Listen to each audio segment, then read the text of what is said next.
আর আমার ভারতবর্ষে পশ্চিমবাংলার শেষ প্রান্ত হচ্ছে এই বকখালি। আপনি বকখালি সি বিচে নেমে সোজা দক্ষিণ দিকে তাকাবেন, কোনো কুল কিনারা দ্বীপ কোথাও কিছুই নেই, এর অকুল জল। এ হচ্ছে ফ্রেজারগঞ্জ। ফ্রেজার সাহেব ছিলেন বলে ফ্রেজারগঞ্জ। হেনরি আইল্যান্ড, হেনরি সাহেব ছিলেন বলে হেনরি আইল্যান্ড। যেহেতু আমি গাইড, এটাই হচ্ছে আমার জীবন জীবিকা, টোটালটাই আপনাদের ওপরেই নির্ভরশীল। কারণ লঞ্চ পার্টি আমাকে কোনো বেতন দেয় না, সেক্ষেত্রে আপনাদের অনুমতিটা আমাকে নিতে হবে। আপনারা সবাই মিলে বললে তাহলে বলবো। আর ফাইনালি গাইজ ঘড়িতে সময় বলছে 9:20। আমরা বেরিয়ে গেলাম আরও 2-3টে জায়গা ঘুরে দেখার জন্য। চলো দেখা হবে, আর ড্রোনও উড়ানো হবে, সেটাও দেখাবো আপনাদের। এইটা একটা লোকালয় আছে, এটা পুরোটা একটা লোকালয়। চলো সানগ্লাস ফাংলাস কিনে নি। কজন সানগ্লাস কিনবি? আমি তো কিনবো। দরকার কি সানগ্লাস নিয়ে এসছে? ও কিনবে, তুইও কিনবি, আমিও কিনবো। আমাদের ট্যুর গাইড দাদুর বোট আছে না ওখানে? ও দাদু দিছে তো তাই। তা বলছি যে তুই কি এই যে বোটে করে যাবি, এগুলো কি সব আগে থেকে বুক ছিল? বোট ফোট যদি আমাদের কোনো না, যদি আমাদের কোনো লোকজন আসতে চায়, আমাদের সাবস্ক্রাইবার ভাই যদি কেউ আসতে চায় চলে আসবে ওই জায়গায়। তা নর্মাল আসতে গেলে 30 জন আসতে হবে। নর্মাল আসতে গেলে 30 জন আসতে হবে। আচ্ছা, মানে একটা বোর্ডে 30 জন নাকি? তাহলে ফোন নাম্বারটা দিয়ে দেবো তোর, ওই ফোন নাম্বারে সবাই যোগাযোগ করে কন্ট্যাক্ট করে নেবে নাকি? ঠিক আছে গাইস, যারা বকখালি ট্যুর করতে চান এই ভাইয়ের সাথে কন্ট্যাক্ট করবেন। এই ভাই আমাদের বন্ধু হয়, মোটা ভাই। এই ভাইয়ের ফোন নাম্বার দিয়ে দেবো, আপনারা চ্যাট করে কন্ট্যাক্ট করে নেবেন। কম পয়সায় ভালো ট্যুর করিয়ে দেবে। কদিনের জন্য? একদিন চাইলে একদিনেরও হবে, দুদিন চাইলে দুদিনের হবে। একদিন চাইলে একদিনেরও হবে, দুদিন চাইলে দুদিনেরও হবে, কোনো অসুবিধা নেই। যেরকম বাজেট অনুযায়ী। ঠিক আছে, আপনাদের ফোন নাম্বারটা দিয়ে দেবো, আপনারা যোগাযোগ করে দেবেন। গাড়ি ফাড়ি সব আছে, কোনো অসুবিধা নেই। ফুল সান্ডিল্য করতে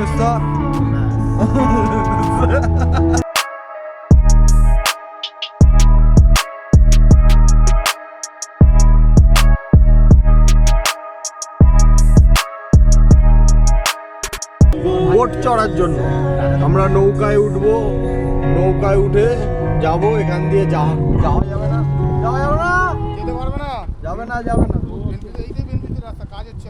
এইটা দিয়ে চলে যাও, ডান দিকে গিয়ে দেখবে একটা ঢালাই রাস্তা ঢুকে যায় বড়, এই সামনে সোজা দিয়ে চলে যাবে। ঠিক আছে, না অত তো যেতে হবে না, এই পিচ রাস্তা ধরে যাবে, কিছুটা গিয়ে দেখবে ডান দিকে দেখবে বড় চড়া ঢালাই রাস্তা আছে। ওইটা গিয়ে আবার এরকম টার্নিং হয়ে যাবে, একদম ঢালাই রাস্তা বরাবর। যাকে জিজ্ঞাসা করবো সেগুলো। ঠিক আছে, থ্যাংক ইউ দাদা। কিন্তু গাড়িটা ঘুরে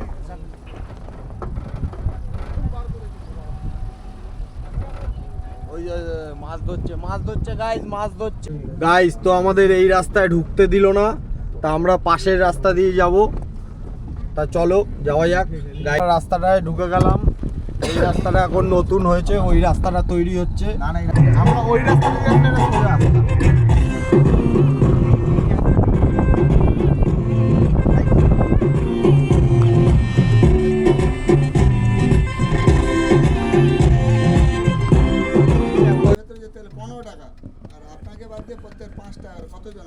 পাঁচ জন আছি। না তোকে বাদ দিয়ে তাহলে 4 জন আছে। আপনার বাদে 4 জন তো 35 টাকা লাগে। হ্যাঁ জান। ফাইনালি গাইজ আমরা পৌঁছে গেছি। গাড়ি পার্কিং এ হালকা করে পার্চিটা কেটে নিলাম। ওই যে সামনে বক মামা বসে আছে, এদিকে সব মাছের আড়ত আছে। এটা পুরোটা মাছের আড়ত।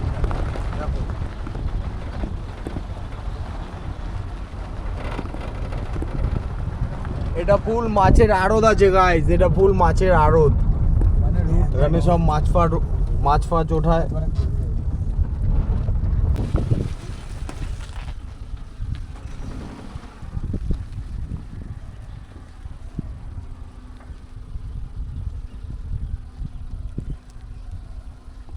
ফাইনালি গাইজ গাড়িটা পার্কিং করে দিলাম, এখন যাব বোট চড়তে। গাইজ এই জায়গাটা একটা ফুলের বাগান টাইপের আছে, প্লাস এখানে গাড়ি রাখে। এ মোটা এই জায়গাটার নাম কি আছে? কি জোরে বলো? বেনফিশ এই জায়গাটার নাম বেনফিশ। এখানে কি সব বোট ফোট চড়ায় নাকি? এখান থেকে এখানে সব এখানে আসে।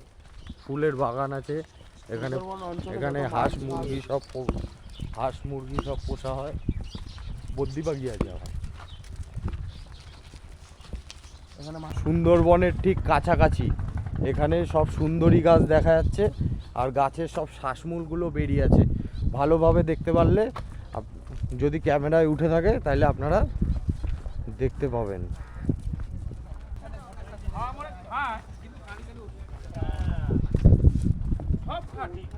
এই পাশটা ফুল সুন্দরবন। এই যে আমরা একদম চলে এলাম ট্রলারের সামনে। এই যে ট্রলারগুলো সব মাছ নামাচ্ছে, সব এই জাল আবার ঠিকঠাক করছে, আবার মাছ ধরতে যাবে ওনারা সব জাল ঠিকঠাক করছে। আটকে গেছে পায়ে।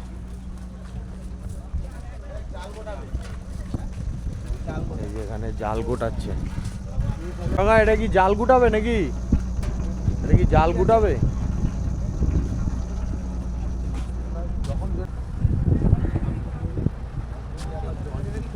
সামনে দিচ্ছ সামনে মাছ ধরেছে, চলো দেখি নিয়ে আসি আপনাদের।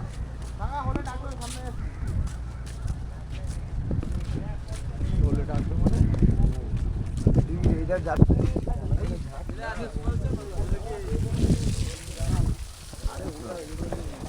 এই সামনের যে বোটগুলো রাখা আছে এগুলো সব পুলিশের বোর্ড আছে, আর ওগুলো সব বোর্ডের গ্যারেজ আছে। ওগুলো সব সময় হলে নামে। এই এগুলো হচ্ছে কি পুলিশের বোর্ড।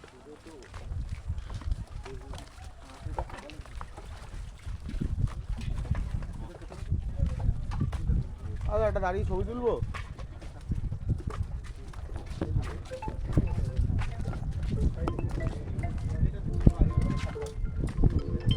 ওই পাড়টা পুরোটা সুন্দর, ওই পাড়টা পুরোটাই গ্রিনারি, আর এই পারে সব নৌকাগুলো আছে।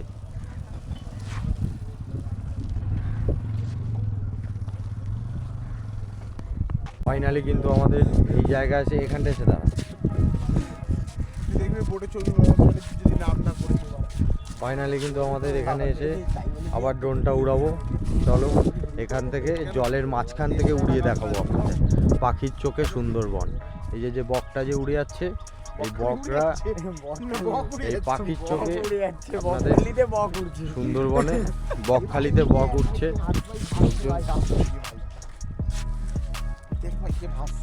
হ্যাঁ, হাত ভাসছে হাত। এই মাঝখানটা রাখ, মাঝখানটা রাখ। আমরা এই পাশটা দাঁড়াই। হ্যাঁ, উড়বে হালকা করে। এই উড়ে গেল। কি হলো? ওই ছায়াটা গিয়ে উড়ালে ভালো হয়। না না, ঠিক আছে, দেখতে পাচ্ছি।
আমরা কিন্তু মাছ আর কাঁকড়া নিয়ে চলে এসেছি। কাঁকড়া ওইগুলো হচ্ছে সবচেয়ে দাম। হ্যাঁ কোনগুলো চোকলা এই কাঁকড়াটা তোলো, এইগুলো হচ্ছে সব দামি কাঁকড়া। ওটা কি এগুলো ডিম সব দামি নাকি? নাকি? ডিম হয়েছে এটা। ওরে বাবা ডিম খাওয়া যায় নাকি? না না ডিম খাওয়া যায়, ডিম ডিম খাওয়া যায় না কাঁকড়া ডিম খায় না আর ওগুলো কি মাছ? ওগুলো সালপেট। ট্যাংরা ওঠে ওই তো এটাই ট্যাংরা, ট্যাংরা বড় তো, মাছ। হ্যাঁ। ট্যাংরা এই মাছ। ট্যাংরা নাকি আর ট্যাংরা। আর ট্যাংরা আর মাছ, আর মাছ ওটা ট্যাংরা ওটা বলি না আর মাছ তুই বলছিস। এই কটাই মাছ এসছে নাকি আরো আছে? ও দিয়ে এসছে, এইদিকে সব চলে গেছে। এইদিকে কাকারা আবার হাঁড়ি কড়াই গ্যাস ফ্যাস সব নিয়ে ওঠে, রান্না বান্না করে খায়। একবারে 3-4 দিনের জন্য বেরিয়ে যায় বোট নিয়ে। এইদিকে এই কাকারা বলছে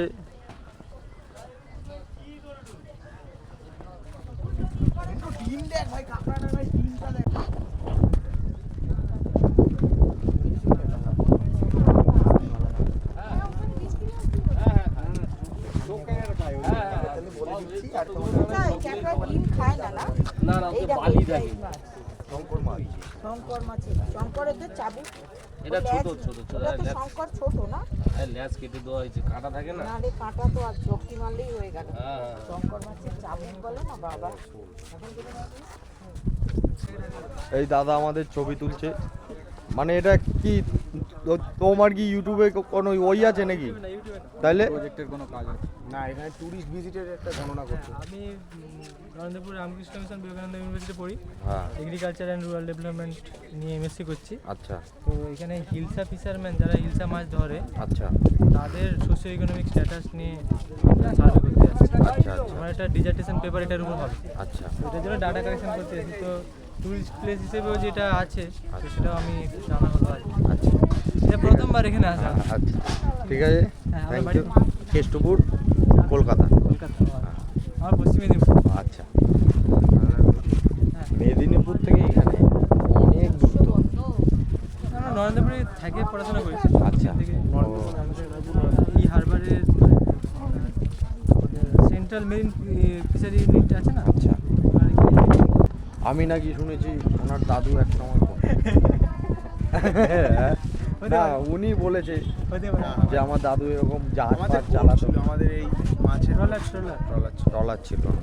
অনেক বড় লোক তাই। হ্যাঁ হ্যাঁ প্রচুর অনেক মাল আছে। পুরোনো গল্প সব বিক্রি করে দিয়ে ডাক্তার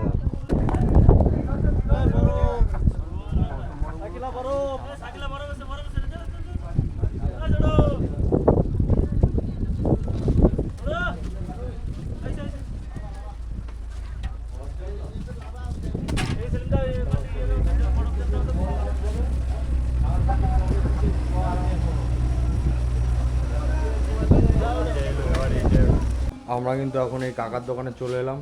এই কাকার দোকানে ডিম টোস্ট ঘুগনি মুড়ি টুড়ি খাবো, খেয়ে দিয়ে আবার যাবো বোটের দিকে, বোটটা চড়বো।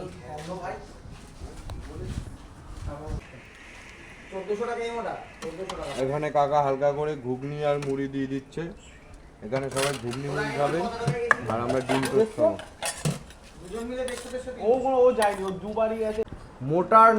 মোটার নাটক দেখতে হলে চলে আসুন আপনারা বকখালি। কি নাটকটার নাম কি হবে? মোটার নাটক। নায়িকা স্যান্ডেল। নায়িকা সান্ডিল্য, মোটার নাটক।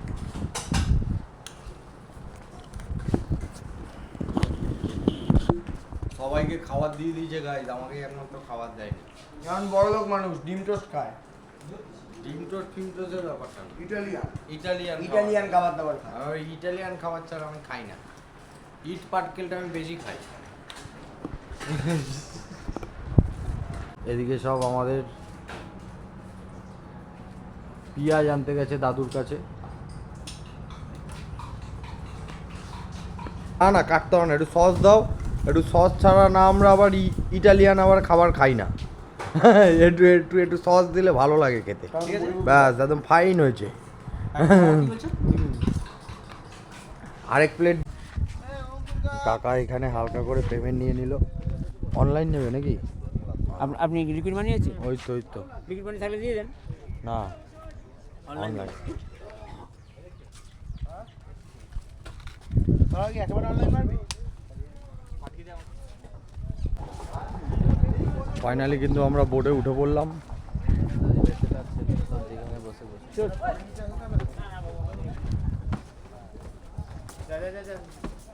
চলো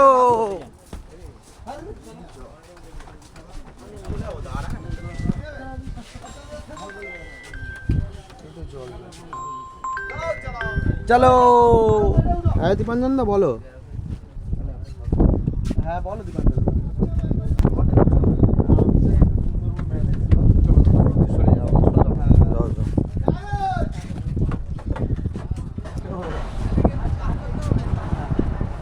ফাইনালি কিন্তু আমাদের বোট ছেড়ে দিল।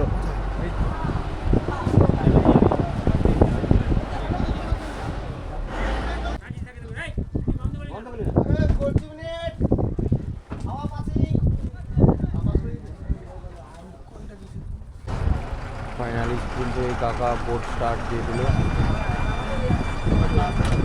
আমরা হালকা করে ওই দিকটা বেরিয়ে যাবো, তাই তো?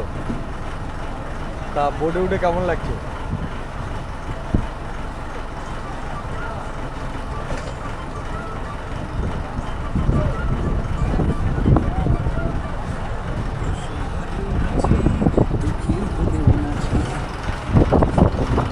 ঘুরবে, এটা ওদিকে ঘুরবে, এরকম ঘুরবে, ওদিকে দাঁড়া, ওইদিকে দাঁড়াবে। কাকা আমরা কত দূর কি যাচ্ছি সব বলবো তো, আমি গাইড। তুমি আমি না guide? বললে, হ্যাঁ, আমি না কিছু বললে আপনারা কিছু বুঝতেও পারবেন না, কিছু জানতেও পারবেন না। আচ্ছা সব বলবো, বললে আপনি এ করবেন, আমি পড়া শুরু করলে। আচ্ছা, আর ওই পাটটা কি আছে? ওই পাটটা এটা একটা দ্বীপ, এটা পাতিবনিয়া। ওটা কি আছে? এটা এই যে একটা পোর্শন জঙ্গল, ফরেস্ট অফিস, তারপরে আচ্ছা। জনবসতি। আচ্ছা, এই কাকুই হচ্ছে কি আমাদের গাইড। এই কাকুই আমাদের গাইড করবে এই বোট যাত্রায়। চলো সাথে দেখো।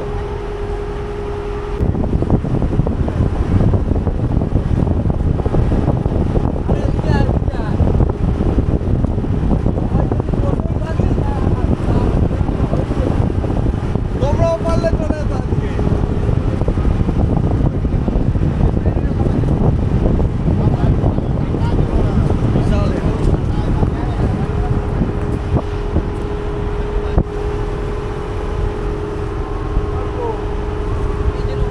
দারুণ এক জায়গা, দারুণ। এই মাঝখান দিয়ে যাচ্ছি, এই প্রথমবার। নৌকায় আগেও অনেকবার উঠেছি, এরকম সুন্দরবন এরিয়ায় এই প্রথমবার নৌকায় ওঠা। এদিকে দেখো বসে পড়লো।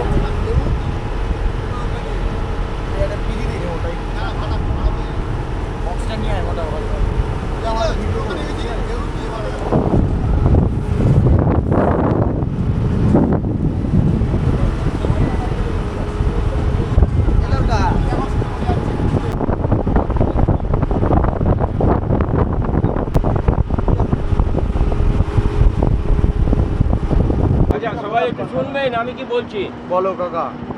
আমি হচ্ছে গাইড, আমি যদি কিছু না বলি আপনারা কিছু বুঝতেও পারবেন না, কিছু জানতেও পারবেন না। আচ্ছা, এই নদী, জল, জঙ্গল কোথায় কি আছে না আছে, জম্বুদ্বীপটাকে কেন নোম্যান্স ল্যান্ড করে দিয়েছে সরকার, কী কী কারণ, ওই জম্বুদ্বীপে একটা সময় ওঠা নামা, কায় কারবার, বসতি সবই ছিল। এখন সরকার থেকেই নোম্যান্স ল্যান্ড করে দিয়েছে। কেন করেছে, কী কী কারণ দর্শী ওদেরকে তুলে দেওয়া হয়েছে, ওদেরকে কোথায় কোথায় পুনর্বাসন করেছে, ওই জম্বুদ্বীপের আয়তন কত, ওখানে কী কী পশু পাখি আছে, আশপাশের নদী নালা দ্বীপ, কোন নদী বের হয়ে কোন দ্বীপে যেতে হয়, এই ম্যানগ্রোভ গাছ সম্বন্ধে। আর আমরা যে এই যে খাড়িটা দিয়ে যাচ্ছি, এই খাড়িটার পরেই সামনেই মোহনা। এই মোহনা বের হয়ে আমরা পুরোটা ওয়েস্ট বেঙ্গল মানে বঙ্গোপসাগরের ওপর দিয়ে জম্বুদ্বীপ যাব। জম্বুদ্বীপের অবস্থানটাও হচ্ছে বঙ্গোপসাগরের ওপরে। তাহলে আমাকে এখানে বলতে হলে আমি প্রথমে এই মোহনা স্ট্রাকচারটা বলে নেব, তারপরে জম্বুদ্বীপে গিয়ে লঞ্চটা চলবে না, দাঁড় করিয়ে বলে আবার আপনাদের ফিরিয়ে আনা হবে। যেহেতু আমি গাইড, এটাই হচ্ছে আমার জীবন জীবিকা, টোটালটাই আপনাদের ওপরেই নির্ভরশীল। কারণ লঞ্চ পার্টি আমাকে কোনো বেতন দেয় না, সেক্ষেত্রে আপনাদের অনুমতিটা আমাকে নিতে হবে। আপনারা সবাই মিলে বললে তাহলে বলবো, আর না বললে আমি বলবো না। বলো বলো। আচ্ছা, তাহলে সবাই বলছেন বলি নাকি? আচ্ছা, আপনারা এই যে জেটি থেকে উঠলেন, এই যে খাড়িটা দিয়ে যাচ্ছেন, এই খাড়িটার নাম হচ্ছে ব্রিটিশদের নামে নাম। এটা আপনারা প্রশ্নই করতে পারেন কেন? কারণ ভারতবর্ষে ব্রিটিশরা 200 বছর রাজত্ব করে গেছে। যখন যে লর্ড সাহেব আমাদের বকখালির বুকে শাসন করেছেন, ওদের স্মৃতি এখনো পর্যন্ত আমাদের বয়ে বেড়াতে হচ্ছে। যেরকম আপনারাও যে বেড়াতে এসছেন, আমরা যে বসবাস করি, আমাদের গ্রাম পঞ্চায়েতের নাম হচ্ছে ফেজারগঞ্জ। ফেজার সাহেব ছিলেন বলে ফেজারগঞ্জ। হেনরি আইল্যান্ড, হেনরি সাহেব ছিলেন বলে হেনরি আইল্যান্ড। সেইরূপ এটা তো এডওয়ার্ড সাহেব ছিলেন বলে এই খাড়িটার নাম হয়েছে এডওয়ার্ড ক্রিক। এটা একটা দ্বীপ, এটার নাম পাতি বুনিয়া। এটা একটা পোর্শন জঙ্গল, তারপরে জনবসতি। এটাই হচ্ছে ফেজারগঞ্জ কার্গিল সি বিচ। আপনারা যদি বকখালির সি বিচে নেমে সোজা হাঁটতে হাঁটতে সি বিচ দিয়ে চলে আসেন, একেবারে এই মোহনার মধ্যে চলে আসতে পারবেন। তবে বকখালি আপনাদের পক্ষে সম্ভব নয়, যারা অটো করে এসে নেমে ঘুরে আবার বকখালি যেতে পারবেন। এই যে ম্যানগ্রোভ গাছ, এগুলো কিন্তু কোনো এক প্রকার গাছ নিয়ে ম্যানগ্রোভ গাছ হয় না। এটা বিভিন্ন প্রকার গাছ নিয়ে ম্যানগ্রোভ গাছ হয়। এর যে কী ক্ষমতা, সব কিছু আপনাদের সবিস্তারে জম্বুদ্বীপে গিয়ে বলবো আমি। জম্বুদ্বীপে 2008 সালের আগে 120টা আদিবাসী ঘর ছিল, ওরা বসবাস করতো। এবং এই যে 1 থেকে 1.5 লাখ লোক যে শুক্তিবাসীর ব্যবসাটা করছে, এই ব্যবসাটাও জম্বুদ্বীপে হতো। কেন সরকার সবাইকে তুলে দিয়ে নোম্যান প্ল্যান করেছে, কী কারণ হচ্ছে ওদেরকে তুলে দেওয়া হয়েছে, ওদেরকে কথায় কথায় পুনর্বাসন করেছে। ওই জম্বুদ্বীপের আয়তন কত, ওই জম্বুদ্বীপে কী কী পশু পাখি আছে, আশপাশে নদী, নালা, দ্বীপ, অন্য দ্বীপে যেতে হয়, সব কিছু আপনারা সবিস্তারে জম্বুদ্বীপে গিয়ে জানতে পারবেন। আর আমার ভারতবর্ষে পশ্চিমবাংলার শেষ প্রান্ত হচ্ছে এই বকখালি। আপনি বকখালি সি বিচে নেমে সোজা দক্ষিণ দিকে তাকাবেন, কোনো কুল কিনারা দ্বীপ কোথাও কিছুই নেই। এর অকুল জল, এই বঙ্গোপসাগর, এরপরে ভারত মহাসাগর, একমাত্র দক্ষিণ মেরু ছাড়া আদার্স কোনো এর জায়গায় নেই। সেরকম আপনারা যে জম্বুদ্বীপ যাচ্ছেন, জম্বুদ্বীপটাও ভারত কেন পশ্চিমবাংলার শেষ দ্বীপ, পুরোটাই বঙ্গোপসাগরের ওপরে অবস্থিত বিশাল দ্বীপ। এবার আমি জম্বুদ্বীপে গিয়ে বলবো, অনেক সময় ধরে অনেক কিছু তথ্য আপনারা জানতে পারবেন, অনেক কিছু বলবো, সেটা আপনারা একত্র করতে পারবেন। আর এই যেতে যেতে বঙ্গোপসাগরের ওপর দিয়ে বর্তমান দূর থেকে দুখানা দ্বীপ দেখা যায়। এক হচ্ছে মৌসুমী আইল্যান্ড, দুই হচ্ছে সাগর দ্বীপ, যেখানে কপিলমুনি মন্দির আছে, গঙ্গাসাগর মেলা হয়। তবে আজকে সম্ভবত কুয়াশার জন্য সাগর দ্বীপটা দেখা যাবে না। এবার বলি, সুন্দরবনের টোটাল স্ট্রাকচারটাই হচ্ছে এদিক ওদিক কোনো বদ্বীপ। আপনি যে কোনো দ্বীপে যাবেন, তার সময়সীমা আলাদা। আপনি জেটি থেকে উঠলেন, জম্বুদ্বীপ নামতে দেয় না। জম্বুদ্বীপ দেখে মৌসুমী দ্বীপ নেমে ঘুরে আবার এই লঞ্চে করে জেটিতে আসবেন, 5 ঘন্টার সময় যাবে। আপনি এখান থেকে সাগর দ্বীপ যাবেন, আপনি জেটি থেকে উঠলেন, জম্বুদ্বীপ দেখলেন, মৌসুমী দ্বীপ দেখলেন, দিয়ে সাগর দ্বীপ নেমে ঘুরে কপিলমুনি মন্দিরে পুজো দিয়ে দুপুরে খাওয়া দাওয়া করে আবার এই লঞ্চে করে এই জেটিতে আসবেন, 9 ঘন্টার সময় যাবে। এই কারণে সুন্দরবনের টোটাল স্ট্রাকচারটাই হচ্ছে বদ্বীপ। আপনি যে কোনো দ্বীপে যাবেন, তার সময়সীমা আলাদা। একমাত্র জম্বুদ্বীপটা 2 ঘন্টার ভেতরে হয়। আর একমাত্র জম্বুদ্বীপ ছাড়া আপনারা যে কোনো দ্বীপে যাবেন, নামতে পারবেন। নামতে পারবেন। আর এখানে নামতে নামা যাবে না। নামানো হয় না। কেন হয় না ওটা আমি ওখানে গিয়ে বলবো, অনেক সময় ধরে বলতে হবে। আচ্ছা, সব বলবো।